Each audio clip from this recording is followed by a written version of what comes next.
Hello, movie nerds, and welcome back to Cinematic Sarcastic, the podcast that talks all things movies and television. I'm Natalie, and I'm your host. On today's episode, we're going to talk about something that I had not planned on making a episode review of, and that is the romance comedy, quote unquote, May December. And this one is the one that is starring Julianne Moore and Natalie Portman. This movie, you guys, we're going to talk about it. This is probably going to be a somewhat spoilery review. So if this one was at all on your list to watch, I would watch it first and then come back here and discuss this with me. So May December was on my list to watch, but it was never something that was on my list to review or do an episode about. It just sort of seemed like kind of a strange topic, and I wasn't sure even if anybody was going to want a review on this one. And then I watched it. And it is the most crazy, I don't even know how to explain this movie. It is like a dumpster fire wrapped in a train wreck, wrapped in the most cringe that I think I have ever experienced in my life. And I'm a little bit taken aback by it. I'm a little bit shocked. I have so many questions. I really need to know, is Natalie Portman okay? Can someone check on her? Can someone ask her if she's all right? Because she produced this film, and I am genuinely struggling in my mind to understand, why on earth, if you got this script for this film, how you would not just immediately Kobe Bryant chuck that in the trash. I do not understand. I really do not understand what any of these people, especially Natalie Portman and Julianne Moore, who I consider really incredible actresses, to take on a project like this seems odd. It strikes me as very odd. And what strikes me as even more odd is the fact that critics have given this a 95% score on Rotten Tomatoes.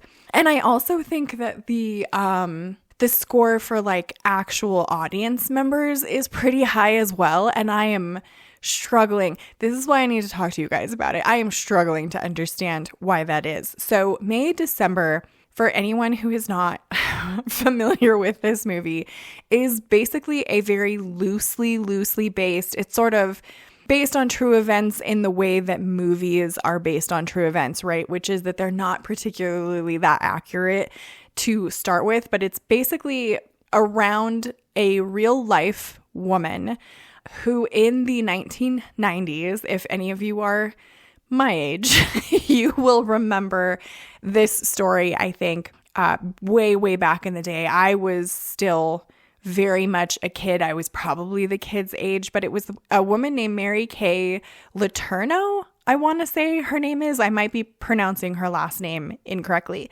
but she was a 34-year-old elementary school teacher that had an affair and a relationship with a 12-year-old student in her class. And so this is not necessarily a play-by-play movie on that. There are a lot of details in May December that are changed around regarding the actual affair that happens. But basically May December is about Natalie Portman's character, and she plays essentially herself. Not really Natalie Portman, but she plays this character, Elizabeth Berry, who is meant to be a very famous actress in the time that this movie takes place. And I want to say that this movie is taking place somewhere around 2015.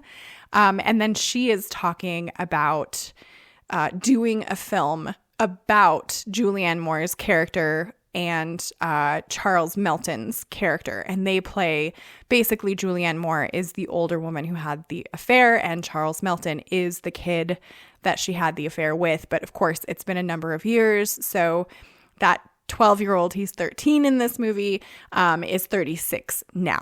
And so essentially it is Natalie Portman is going to their home and kind of going to places where they live, going to their jobs, talking to their friends, et cetera, to kind of figure out who they are as people so that she can portray Julianne Moore as herself essentially in this movie. I don't know if that makes sense. But so Natalie Portman, actress, trying to figure out who Gracie is as the character and why she did what she did and sort of portray her in this movie. This movie, like halfway through this film, right out of the gate, I knew that this was going to be unhinged. But like this film, halfway through, I was like, did I have a stroke? What is happening? Like I couldn't wrap my mind around, for one, how Julianne Moore and Natalie Portman got hoodwinked into doing this film, why it had such good reviews. Like they made so many choices in this film that I feel like were horrific, you know, like things that I would never intentionally choose if I was a filmmaker. For instance, they did a lot of these like slow zoom in shots, and then the entire soundtrack is like the slow zoom in shots and the soundtrack combined gives this vibe of like a Lifetime Network movie, you know, like one of those murder movies where, you know, there's a woman that's been abused and she like murders her husband and they make like a Lifetime movie about it and how cringy it is and how terribly acted it is. This whole entire movie is that. And here's the thing. It's almost like this weird rock and a hard place, I guess, to watch this because on one hand, Natalie Portman and Julianne Moore are doing such an exceptional job at being so terrible at what they're doing. Like they're exceptionally acting, being terrible actors, if that makes any sense at all. But it's just like the whole vibe of it just has this Lifetime movie network feel to it. They even added in like grit or whatever, or grain into the film quality so that you don't really have like a sharp picture, you know, it feels like something that would have come out around that time, you know, like it's so unhinged and like nothing makes sense. Like, I don't know very many actors just in general in person and how they like do what they do. But Natalie Portman playing this character of Elizabeth Barry, like she'll go to certain spots and then she'll start sort of by herself acting out certain sequences.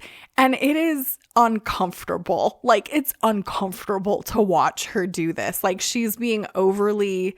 So I don't know. There is one part at the very end of the movie where she's reading this like very personal letter between the characters of Gracie and Joe. So the couple that essentially had an affair together. And after she gets done reading it, she almost like goes into this fit that sort of seems incredibly sexualized. And there are like moments where she went to like where they got caught, you know, having an affair, and she's like acting out this sort of sexualized scene by herself. It's so unhinged. Like I just don't even... And here's the thing. I watched the entire movie. Like it's one of those movies that it is like a train wreck, right? Where while you're watching it, you're asking yourself, why am I still watching this? This is horrifying, but you can't look away. Like I kept expecting it to get better. Like I kept expecting it to be sort of like, oh, I don't know, like it would end and the whole thing was essentially a movie in a movie type deal, but it did not end that way. And like the ending was the cringiest freaking part. And I waited to see kind of who had been producers on this because I thought for sure one or both Natalie Portman and Julianne Moore had to be producers on this film, had to be involved in it in some way like that, because I couldn't imagine in reality either one of them having done this movie on purpose without being executive producer or producer of it.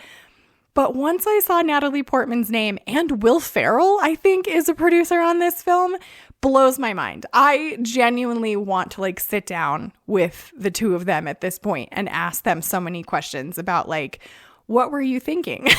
Like what was your motivation behind this horrifying film? And like that is the only word that I really have for it, because it's, you know, the Lifetime movie network though it was extremely popular in the day, and I'm sure that it still is to a lot of people, none of that stuff was ever like enjoyable. Was it? Was it to anyone? I don't know. I feel like you watched it more so for like a movie rendition of something that happened, but you knew it wasn't going to be like a good time, you know? Like that's kind of what I think of Lifetime Movie Network. Like you knew it was going to be a little bit Days of Our Livesy, you know? Like it wasn't necessarily going to be like great production quality.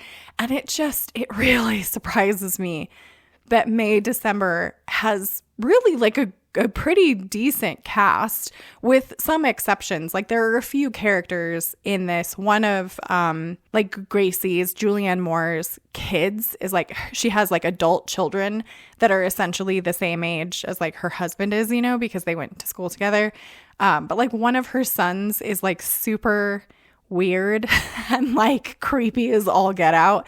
And then like the kids are not terribly great, but I don't think that they're supposed to be, you know, like I think it's meant to be sort of uncomfortable and unhinged. I don't know.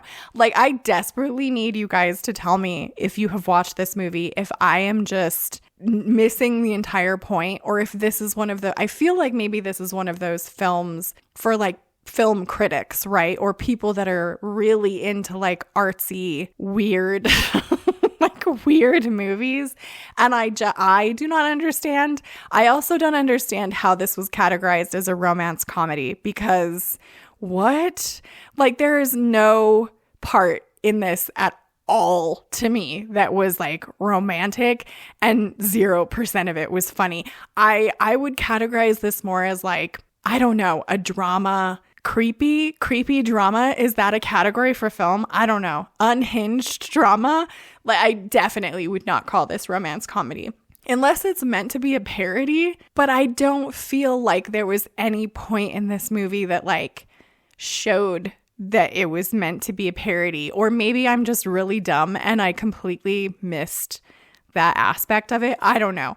I am desperate for you guys to tell me what you thought of this film, and if I am just losing my mind and don't understand what's going on here, because I really feel like I've like fallen down and hit my head on the pavement or something and completely don't understand what's happening with this movie. So those are my thoughts on May December. I would really love to know what you guys thought of this one. So definitely leave me comments if you have like watched this film and know better than me what's going on here. Subscribe if you want to join the Movie Nerd family, and I hope to see you in the next episode.